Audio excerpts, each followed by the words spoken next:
Today, we're going to deal with self-image.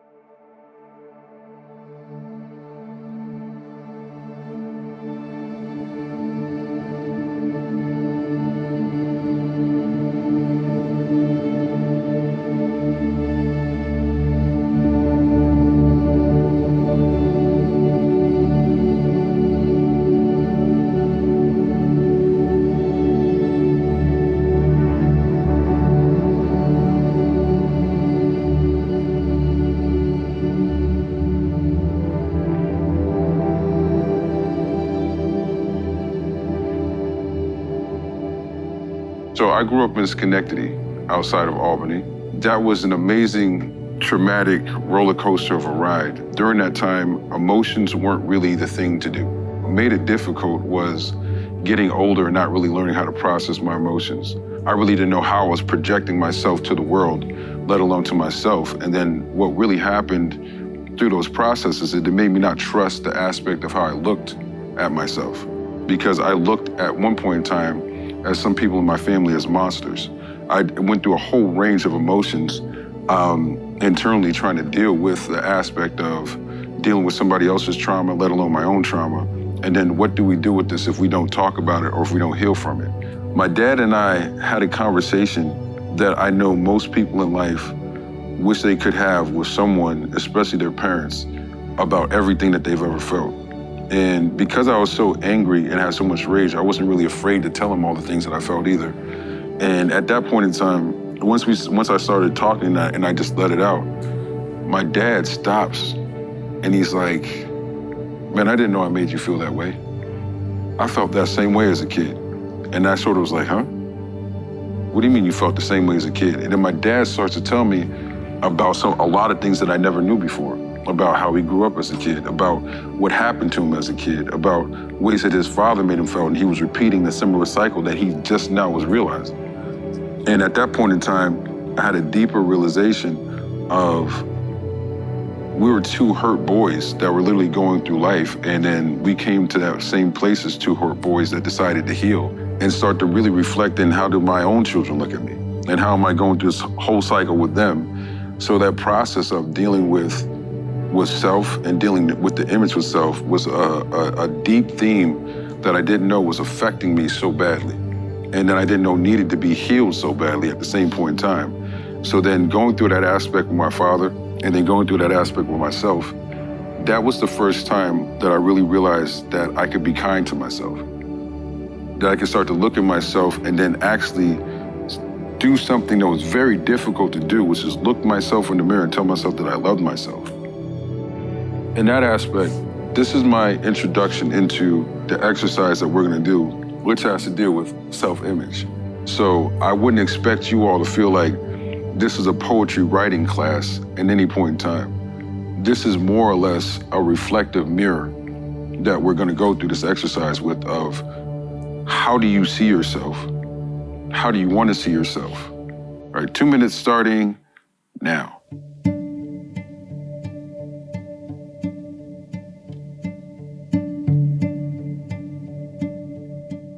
The biggest contributing factor for me for becoming homeless is mental illness. But on top of mental illness, it is a broken person.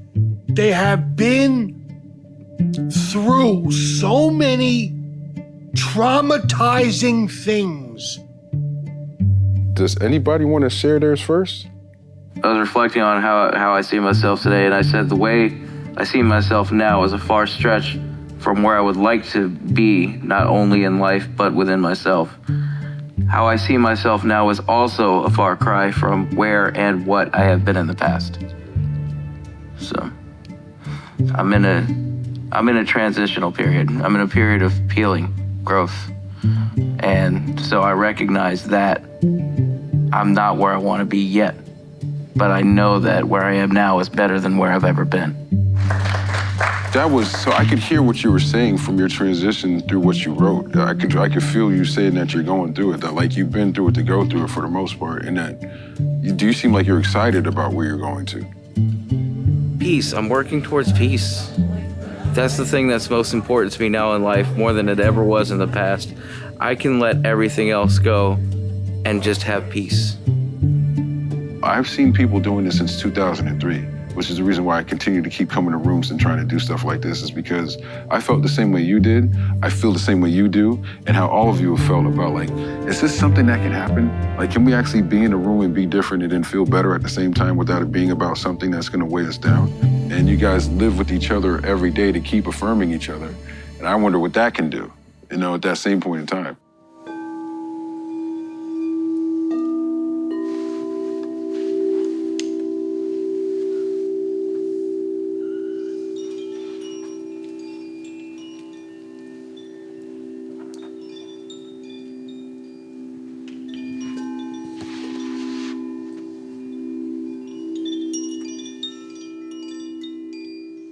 Dealing with self-esteem and the fact that we don't really get a chance to really dive into how we feel on a normal basis, because really, you guys are in a very unique situation, but I'm pretty sure you can think about different times in your life where it was probably very hard to talk about how you felt.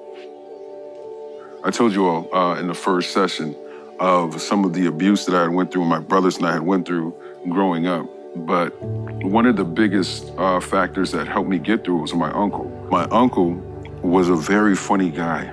He was hilarious. And he had taught my brothers and I how to laugh through any circumstance, how to laugh through all these different awkward scenarios in life, painful scenarios in life. He was one of those people that could make me forget about anything else I was dealing with in life and just really just be in the moment. But my uncle, through his transitioning, not only gave me a bunch of old memories of things that like I had already processed through, it showed me how strong I was to process, not only through that, but to continue to keep processing my life in general, so that way I could grow as a person. It came through a cathartic and healing moment for me to do. Otherwise, I don't know what I'd be doing if I sat there and didn't owe myself the fact that I should love myself and talk to myself better, so that way I could heal myself. You all have so much experience too, that when you share it, there's equally as much power that comes from the words that you choose to share and what you choose to write. But I want you to focus on, how do you want to speak to yourself? How do you want to feel about yourself? And then take time and choose those words that you want to say to yourself in any way, shape, or form. All right? You guys ready? 2 minutes starts now.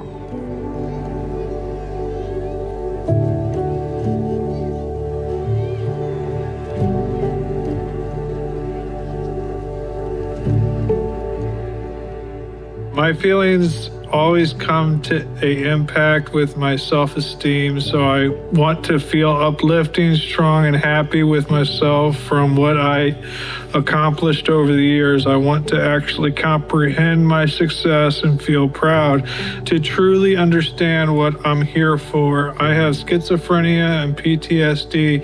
It's really hard to speak about how I feel, but I feel free since I got sober for 7 years, almost 8 years, August 19th. Sometimes I just wanted to quit, but I didn't.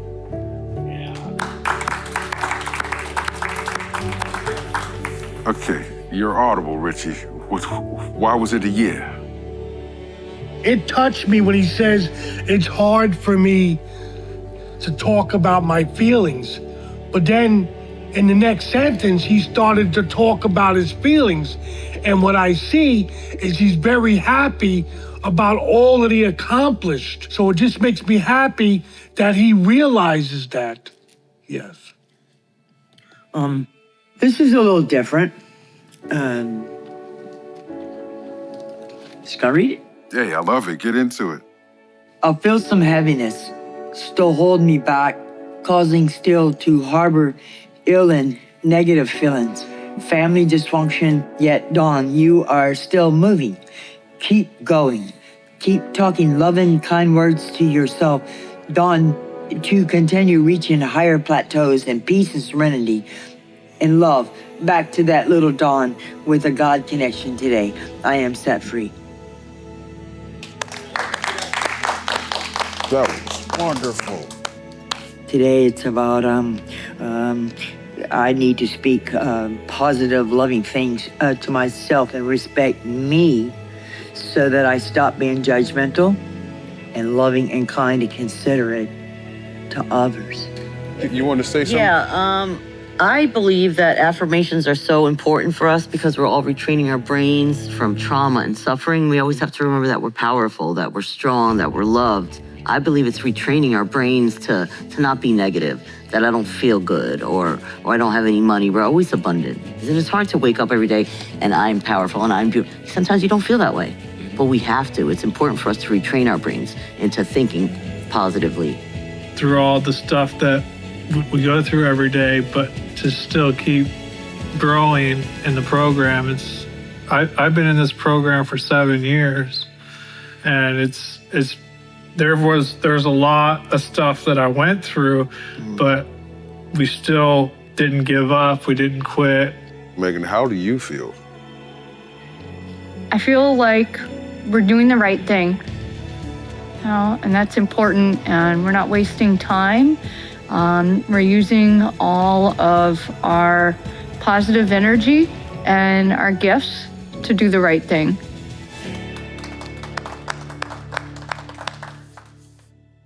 So, the third topic we're going to talk about,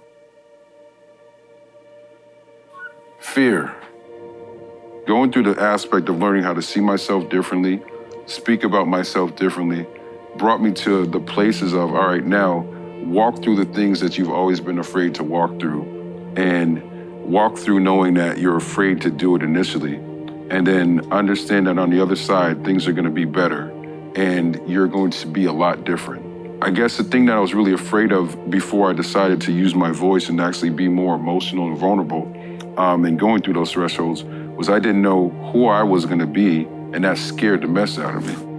I wanted to see what it felt like to be content, then joyful, then optimistic, and then free of other things that I could control. Do I really want to keep living gripped by anything, let alone being afraid to be myself? And in those moments, it's kind of hard when everyday life seems like it's not changing, that you can actually hold on to that little spark and make it a reality. There's the person that you're becoming, and then the person that you used to be.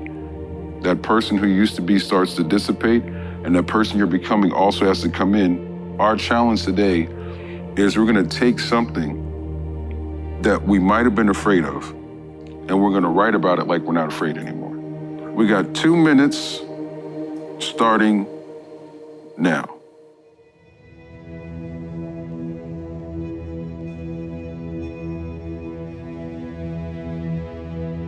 I'm afraid of not knowing. I'm afraid of the future, the present, and sometimes the past. And I think that's all I'm willing to share right now. Yeah. I used to be full of fear. Now I am not afraid. All fear has left me. All the things that used to torment me are gone. But I'm afraid now of dying because I want to enjoy not being afraid. Okay, Megan, you were audible. I heard you. You were audible. You made a sound. I've had a lot of opportunities to speak with Richie and get to know Richie over the years. I know where he's come from, what you are and what you're becoming. And I think you're truly living in that not fearing. And I love that the universe is like conspiring to bless you all the time, and you're aware of it and you deserve it. Everybody deserves it, but I'm just particularly happy that good things are happening to you.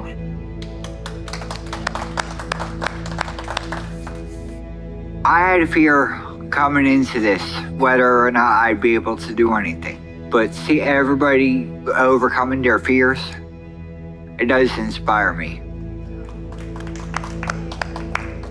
There's a stage where I'm kind of at right now in my life where that fear is always present, but you're always overcoming that on a day-to-day basis, a week-to-week basis. And you know that there's nobody in this world that you can't become.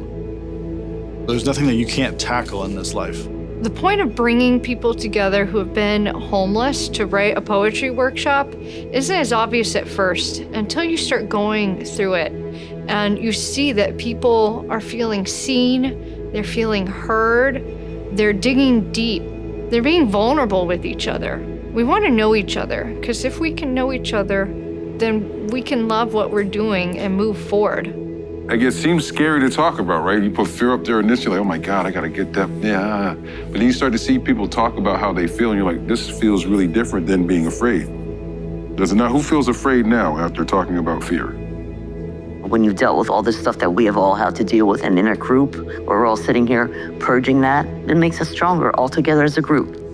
There is no fear, you know, purging it, you know, and realizing it and forgiving ourselves and giving us the accolades that we deserve for being tough motherfuckers. Excuse my language. Seriously, you are tough motherfuckers. Hey, Yeah. we'll clap to that. That's for True. sure. But it's true. You came to realize that there is no fear. This is scarier than fear. Triumph. Growing up, I never used this word, like on a regular basis. I've never really actually jumped into saying, man, I triumphed today, or I am triumphant, and then trumpet sound. I've never had that happen. There's times in my life where I've had goals, and I've achieved those goals, and those goals made me feel successful, right? And that's a lot different for me than feeling like triumphant or experiencing triumph. When I experienced triumph in my life, it was a gradual looking back that I looked back and was like, wow, I'm nothing like I used to be.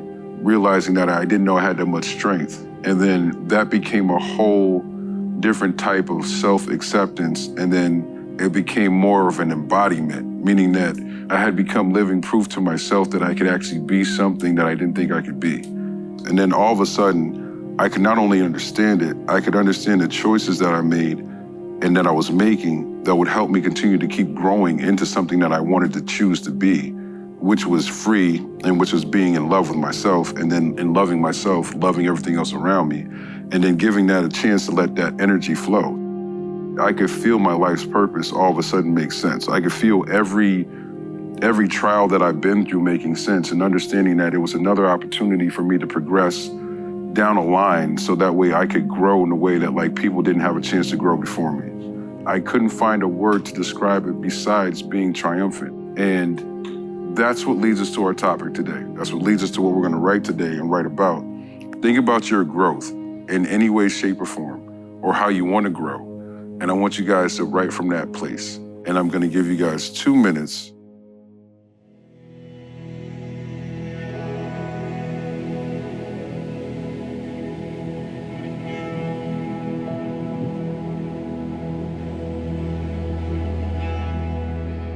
I am victorious over my fears. I am victorious over my self-esteem. I am victorious over my self-image. I am victorious over my past. I notice my triumph. Everyone sees my victory.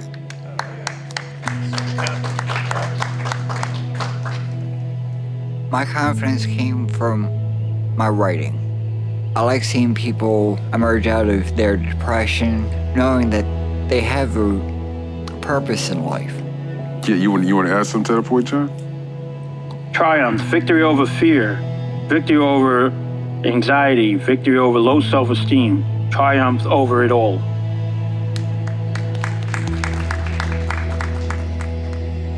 Is there anybody else that wants to share their piece? Gave love but was not given love. I was the giver and people surrounding me were takers. Today I'm developing structure and surrounding myself with people that love me. I'm becoming lovable and triumphant in my progress. Please, go ahead. Triumph. All my life, I have broke the rules. All my life, I got the same result of me breaking the rules. I got in trouble. Now I am triumphant because I refuse to break the rules. And my life is so much better. I have triumphed of breaking the rules. That was awesome. Sometimes we lose track of all the positive things and the stuff that we're learning because people's lives are changing in this program. And it's so good to talk about that. Being able to take what we've experienced and say like the pain we've been through and turn that into healing is something that's really powerful, but something that we can pass on to others. It feels good. I feel like I'm back in my element where I can talk to people and relate because I've been through a lot. For me, there's always another chance always comes up. You can't give up. You can never give up. You can do it. Are you ready? No one can hurt me. I am free now. I can handle anything life puts in my way because of my experiences. I choose to love anyway. I choose the people in my life who build me up. I let go of those who tear me down. I deserve happiness, peace, and to be loved. When people take a chance to see themselves, be themselves, and then speak for themselves, and then declare things for themselves, I feel like you're at a point of growth that's not just serious, but you're, again, starting to embody something that you're trying to practice on an everyday basis. I feel triumphant by hearing everybody's testimony because it just shows that we can heal, that we can have these conversations. I'm gonna take a page out of your book where you said once that the hardest conversation is the one that you don't have. And we're here having the hard conversations. And interestingly enough, it's about ourselves. Thank you all for your time, your energy, your commitment, and for you to be brave enough to see yourselves. This stuff came from you. All I did was just really create an atmosphere for you to see yourself. So from one mirror to another, I'm saying I appreciate you all for your energy. And know that you're not thanking me. Thank yourself for what you were able to do for yourself, and then share that in the room with people that were doing the same thing. I really appreciate it, sincerely.